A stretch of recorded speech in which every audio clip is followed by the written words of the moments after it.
നമസ്കാരം എല്ലാ പ്രിയപ്പെട്ട കൂട്ടുകാർക്കും സ്റ്റുഡൻസ് ഓൺ ഫോറിലേക്ക് സ്വാഗതം. ഹർത്താൽ സംബന്ധിച്ചുള്ള ഭാരത് ബന്ദ് സംബന്ധിച്ചുള്ള ഏറ്റവും പുതിയ വിവരങ്ങളാണ് ഈ ഒരു വീഡിയോയിൽ കൂടി നിങ്ങളുടെ മുമ്പിലേക്ക് ഷെയർ ചെയ്യുന്നത്.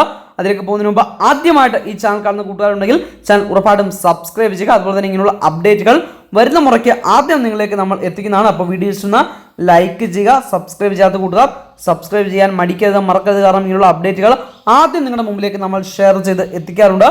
അപ്പോൾ കഴിഞ്ഞ ദിവസം തന്നെ ഇതുമായിട്ട് ബന്ധപ്പെട്ട ഒരു വീഡിയോയിൽ കൂടി കൃത്യമായിട്ടുള്ള കാര്യങ്ങൾ നിങ്ങളിലേക്ക് ഞാൻ ഷെയർ ചെയ്ത് എത്തിച്ചതാണ്.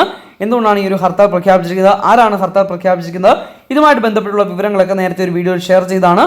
അപ്പോൾ ചിലർ ചോദിച്ചു, ഹർത്താൽ എന്തെങ്കിലും മാറ്റമുണ്ടോ, മറ്റു മാധ്യമങ്ങളൊന്നും കണ്ടില്ല, ഇത് സത്യമാണോ എന്ന്.